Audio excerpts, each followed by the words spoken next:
Hello viewers, I doctor SBK Lal welcome you all in my YouTube channel. मेरे YouTube channel में आपका बहुत बहुत स्वागत है। अगर आप इस चैनल पर नए हैं तो चैनल को सब्सक्राइब कर ले। आज का वीडियो बहुत खास होने वाला है। आज हम चर्चा करेंगे गति का। हम अपने आसपास जो वस्तुओं को देखते हैं तो हम अवलोकन करते हैं कि या तो वस्तु विराम में है या गति की अवस्था में है, और हम जितना भी चीज़ है उसमें उसको देख सकते हैं गति के आधार पर। लेकिन अगर हम भौतिकी में परिभाषित करने की बात करें तो हम कह सकते हैं कि अगर किसी वस्तु की स्थिति निर्देश बिंदु के अपेक्षा समय के साथ बदलती हो तो उसे हम गति में कहेंगे। अगर किसी वस्तु की स्थिति निर्देश बिंदु की अपेक्षा समय के साथ नहीं बदलती हो तो विराम में कहेंगे। अब आपको निर्देश बिंदु में क्या सब हो सकता है, तो कमरे की दीवार हो सकती है, या मतलब आपका रैक हो सकता है, कोई खंभा हो सकता है, खिड़की हो सकती है। तो उसके तुलना में हम करते हैं, बोलते हैं कि ये कोई वस्तु गति में है कि नहीं। और उसको समझने के लिए थोड़ा सा मैथमेटिकली हम समझ सकते हैं। जैसे ये आपका बेग है, तो बेग का दूरी नाप लेते हैं। मान लीजिए कि 2 मीटर है दीवार से, 5 मिनट के बाद फिर हम उसको नापते हैं तो देखते हैं कि 5 मिनट के बाद भी 2 ही मीटर है, तो मतलब इसका स्थान परिवर्तन नहीं हुआ दीवार के तुलना में, तो इसको हम विराम में कहेंगे। तो विराम का उल्टा गति और गति के उल्टा में विराम। If the position of the body does not change in comparison to reference point with time, then it is said to be rest. And if the position of the body changes with time in comparison to a reference point, then it is said to be in the motion। अब विराम और गति दोनों क्या है, आपेक्षिक पद है। अगर हम मतलब पृथ्वी पर बैठे हुए हैं तो पृथ्वी घूम रही है तो हम भी तो गति में हुए, तो हम तुलना करते हैं कि ये जो खंभा है, दीवार है, उसके तुलना में हम कहते हैं कि हम गति में हैं, गति की अवस्था में हैं या विराम की अवस्था में हैं। अब गति के टाइप्स की बात करेंगे तो आपको कोई बुक में 5 भी टाइप्स मिलेगा और कोनो बुक में 4 भी मिलेगा। तो एक अभी अगर हम भारतीय वन की बात करें तो इसमें 4 प्रकार के गति का उदाहरण दिया गया है। जैसे रैखिक गति, जिसको हम लीनियर मोशन कहते हैं, इसमें वस्तु सीधी या वक्र रेखा पर चलती है। जैसे बंदूक से छोड़ी गई गोली, ढालू पर सरकता हुआ बालक इत्यादि। वृत्तीय गति में क्या होता है, इसमें वस्तु वृत्ति पर चलती है। जैसे सूर्य के चारों ओर पृथ्वी की गति, पृथ्वी के चारों ओर चंद्रमा की गति। उसके बाद है दोलनी गति, इसमें वस्तु एक निश्चित बिंदु के आगे पीछे चलती है। फिर है आवर्त गति, इसमें वस्तु अपनी गति के समय को निश्चित समय अंतराल के बाद दोहराती है। जैसे झूले की गति, सिलाई मशीन की गति। और कोई बुक में आप एक और भी टाइप्स देखेंगे, यादृच्छिक गति, रैंडम वाइज मोशन। तो यहाँ पर आप 4 को भी याद रखें तो काम चलेगा। एक हो गया रैखिक गति, जिसको अंग्रेजी में लीनियर मोशन कहते हैं। दूसरा वृत्तीय गति, जिसको अंग्रेजी में सर्कुलर मोशन कहते हैं। तीसरा हो गया दोलनी गति, जिसको हम ऑसिलेटरी मोशन कहते हैं अंग्रेजी में। और चौथा हो गया आवर्त गति, जिसको हम पीरियडिक मोशन कहते हैं। अब किसी भी वस्तु के गति का वर्णन करने के लिए हमको एक निर्देश बिंदु लेना पड़ता है, जिसको हम मूल बिंदु कहते हैं। उसके दाईं ओर की दूरी धनात्मक और बाईं ओर की दूरी ऋणात्मक होती है। अब सरल रेखा पर गतिशील कण की स्थिति को समझने के लिए हम क्या करते हैं कि सरल रेखा लेते हैं और उसके बीच में मूल बिंदु हो गया, दाईं ओर की दूरी धनात्मक और बाईं ओर की दूरी ऋणात्मक हो गई। अब इसके बाद तय की गई दूरी और विस्थापन को समझते हैं। अब मान लीजिए कोई आदमी एक पॉइंट से चलना शुरू किया, एक राउंड लगाया, फिर उसी पॉइंट पर आ गया, तो विस्थापन 0 होगा, लेकिन दूरी उसकी हो जाएगी 2πr। तो तय की गई दूरी को केवल परिमाण होता है, जबकि विस्थापन को परिमाण और दिशा दोनों होता है। तो तय की गई दूरी जो अदिश राशि है और विस्थापन क्या है, तो सदिश राशि है। तो इस तरह से हम समझ सकते हैं। और एक फार्मूला है S = VT। तो S मतलब हो गया दूरी, मतलब चाल में अगर हम समय से गुना कर देते हैं तो दूरी निकल जाती है, या चाल या दूरी में अगर हम समय से भाग देते हैं तो चाल निकल जाता है, या दूरी में हम चाल से भाग दे देते हैं तो समय निकल जाता है। तो बहुत इंपॉर्टेंट फार्मूला है S = VT, इसको याद रखना है। अब इसके बाद हम चर्चा करते हैं अदिश और सदिश राशि की।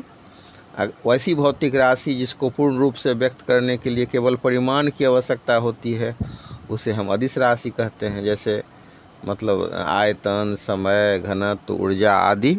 और ऐसे भौतिक राशि जिसको पूर्ण रूप से व्यक्त करने के लिए परिमाण और दिशा दोनों की आवश्यकता होती है उसे हम सदिश राशि कहते हैं। आज इसको सिर्फ परिमाण से व्यक्त किया जाता है उसको हम अदिश राशि कहते हैं।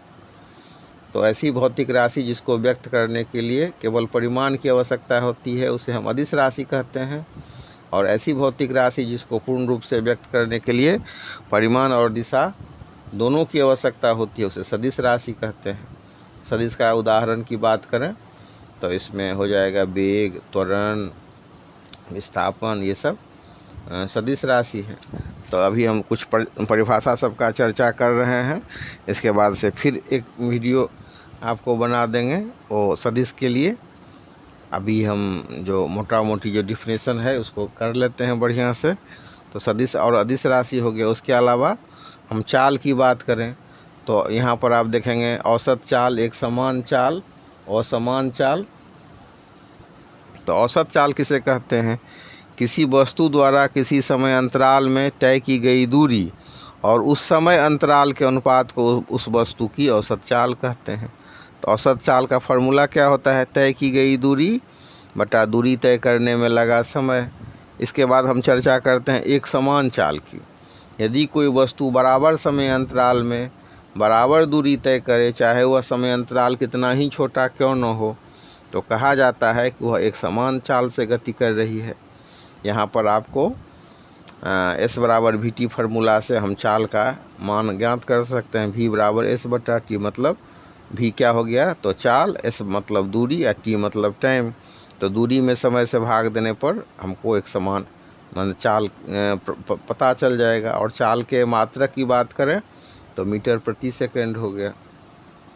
असमान चाल का हम चर्चा कर रहे हैं। असमान चाल क्या होता है? तो कोई वस्तु समान समय अंतराल में जब असमान दूरी चलती है तो उसकी चाल असमान कही जाती है। अब इसके बाद हम चर्चा करते हैं वेग का। तो चाल में क्या होगा? सिर्फ परिमाण होगा, दिशा तो होगा नहीं। और अगर हम वेग की बात करें तो वेग में क्या होगा? वेग में परिमाण भी होगा और दिशा भी होगा। तो वेग सदिश राशि है। किसी वस्तु का वेग वह राशि है जो वस्तु की चाल और उसकी गति की दिशा देती है। या मतलब ऐसे समझ लीजिए कि चाल में जब हम दिशा को शामिल कर लेते हैं तो वेग होता है। और अगर मतलब इसको और भी दूसरे ढंग से कह सकते हैं, किसी गतिमान वस्तु का वेग इकाई समय में वस्तु का विस्थापन है। फार्मूला क्या होगा? तो वेग बराबर विस्थापन बटे समय।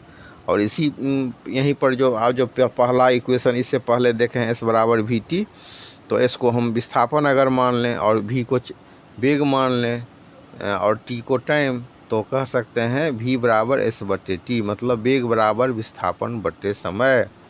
अब इसके बाद हम चर्चा करते हैं त्वरण का। तो समय के साथ वेग परिवर्तन की दर को त्वरण कहते हैं, या सिंपल ही आप याद रखिए वेग परिवर्तन की दर को त्वरण कहते हैं। और फार्मूला की बात करें तो A बराबर V माइनस U बटे T। यहाँ A क्या हो गया? एक्सीलरेशन, V हो गया अंतिम वेग, U मतलब प्रारंभिक वेग, और T मतलब समय। अब हम चर्चा करते हैं एक समान त्वरण का।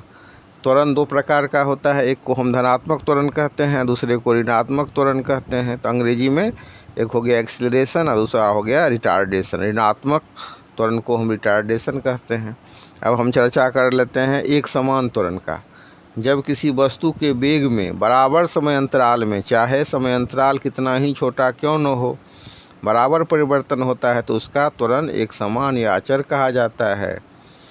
इसके बाद चर्चा करते हैं असमान त्वरण का। असमान त्वरण क्या होता है? यदि बराबर समय अंतराल में वेग में बराबर परिवर्तन नहीं होता है तो त्वरण असमान या अचर कहलाता है।